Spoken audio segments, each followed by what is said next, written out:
Bapak Ibu, saudara-saudariku yang terkasih di dalam Tuhan, Sabda Tuhan dan pantun nasihat rohani dalam edisi hari ini, Minggu 10 Oktober 2021 akan saya hadirkan kembali untuk kita semua. Ketiga Sabda Tuhan hari ini.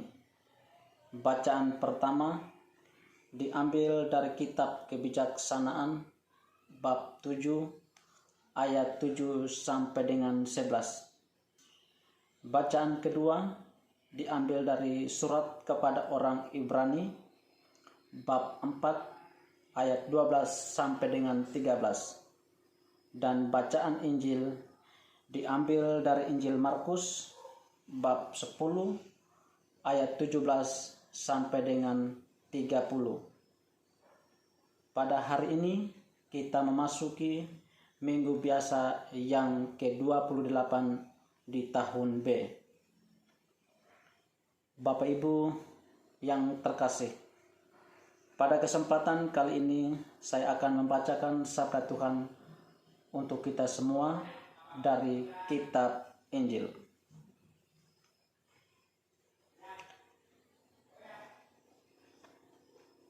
Inilah Injil suci menurut Markus bab 10 ayat 17 sampai dengan 30. Pada suatu hari Yesus berangkat meneruskan perjalanannya. Maka datanglah seorang berlari-lari mendapatkan dia, dan sambil berlutut di hadapannya ia bertanya, "Guru yang baik, apa yang harus kuperbuat untuk memperoleh hidup yang kekal?" Jawab Yesus kepadanya, "Mengapa kau katakan aku baik? Tak seorang pun yang baik selain Allah. Engkau tentu mengetahui segala perintah Allah. Jangan membunuh, jangan berzina, jangan mencuri, jangan mengucapkan saksi dusta, dan jangan mengurangi hak orang. Hormatilah ayah dan ibumu."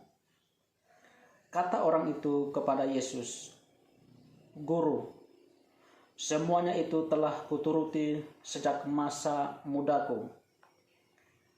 Tetapi Yesus memandang dia dan menaruh kasih kepadanya, lalu berkata kepadanya, "Hanya satu lagi kekuranganmu. Pergilah, jualah apa yang kau miliki, dan berikanlah itu kepada orang-orang miskin. Maka engkau akan beroleh harta di surga. Kemudian datanglah kemari dan ikutlah aku."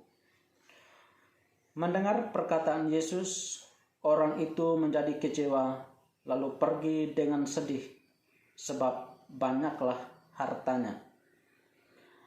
Lalu Yesus memandang murid-murid di sekelilingnya dan berkata kepada mereka, "Alangkah sukarnya orang yang beruang masuk ke dalam kerajaan Allah."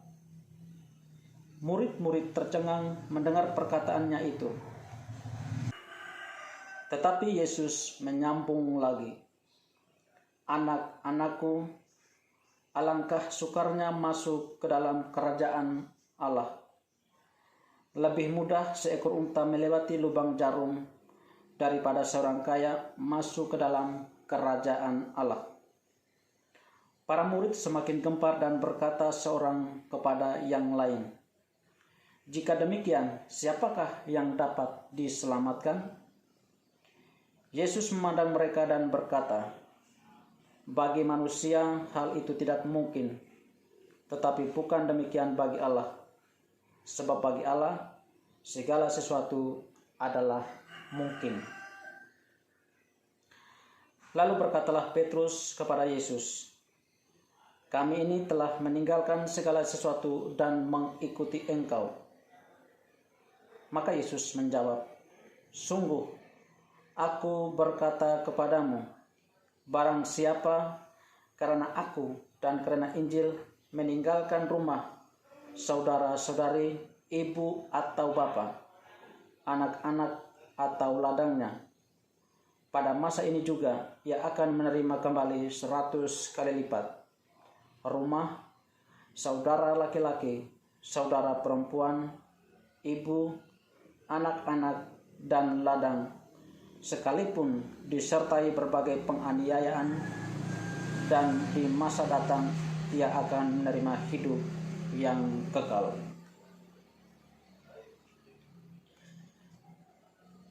Demikianlah sabda Tuhan. Terpujilah Kristus. Bapak, Ibu, saudara-saudariku yang terkasih di dalam Tuhan. Renungan singkat dari ketiga sabda Tuhan yang telah kita dengar dalam edisi Minggu Biasa yang ke-28 di tahun B ini telah saya rangkumkan ke dalam pantun-pantun nasihat rohani dalam edisi hari ini, Minggu 10 Oktober 2021. Inilah pantun-pantun nasihat rohani tersebut. Selamat mendengarkan dan selamat merenungkan hidup berimanmu.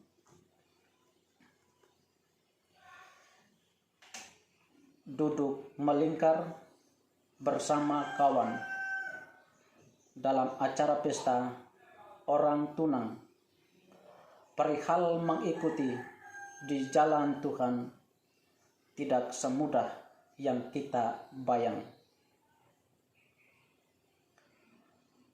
Papan di samping barusan dipahat, lanjut disimpan di dalam ruangan. Kita berpikir apa yang telah dibuat menjadi jaminan mengikuti Tuhan. Bersihkan sampah dalam selokan, kotorannya masuk ke dalam mata. Mengikuti Tuhan rela melepaskan apa yang melekat di dalam diri kita. Waktu mengunjungi di SMA Karya, selalu berjumpa anak pedalaman. Kelekatan dunia yang kita punya menyulitkan kita mengikuti Tuhan. Akan ke salon memotong rambut, terlalu panjang, rasa tak nyaman. Tuhanmu inginkan setiap pengikut untuk tak terikat harta kekayaan. Pakai di tangan beberapa gelang, karena ku senang lalu ku pesankan. Harta kekayaan jadi penghalang dalam mengikuti kehendak Tuhan. Rencana menebang pohon akasia, daunnya banyak jatuh berserakan. Orang kaya belum tentu bahagia, yang dia pikirkan harta kekayaan. Pulang libur, transit di Surabaya, istirahat sejenak, ku lanjut makan. Harta kekayaan yang kita punya harus disadari itu titipan Tuhan. Sama rekan istirahat di ruangan sambil mendengar musik rohani. Harta kekayaan Tuhan titipkan sebagai sarana untuk melayani. Akan mengantar barang pesanan, alamat rumahnya di sebelah kiri. Denganmu setia melayani Tuhan, ada rasa kebanggaan tersendiri. Membaca artikel di majalah Duta, berita pencurian di sebuah asrama, ada baiknya dari kekayaan kita dapat kita bagi kepada sesama. Berangkat gawai bersama teman. Acara pesta di pertengahan Juli. Sesama terima setiap pemberian. Itulah wujud bahwa kita peduli. Tanaman di lahan banyak yang mati. Ku dengar tetangga yang bercerita. Kepedulian kita akan terus dinanti oleh orang yang membutuhkan kita. Menjemur jagung memakai tikar. Kujual ke kota menumpang kereta. Kita harus ingat dan harus sadar, kekayaan tak akan selamati kita. Rencana menanam bibit peringgi. Setelah tumbuh, kubuatkan tenda. Marilah kita untuk saling berbagi selagi kesempatanmu masih ada. Minuman yang panas lalu ditiup. Segelas minum yang ada di cangkir. Surga bisa dicipta saatmu hidup. Saatmu mati, semuanya berakhir. Bapak, Ibu, saudara-saudariku yang terkasih di dalam Tuhan, demikianlah pantun-pantun nasihat rohani yang sudah saya hadirkan untuk kita semua dalam edisi hari ini, Minggu 10 Oktober 2021. Saya terus dan tetap mengajak Bapak Ibu saudara-saudariku yang terkasih untuk merenungkan, menghidupi dan menghayati kehidupan beriman kita masing-masing. Karena ingat, beriman butuh permenungan. Imanmu yang akan menyelamatkan kamu. Selamat berhari Minggu, selamat merenung, salam dan berkatku. Tuhan Yesus memberkati. Amin.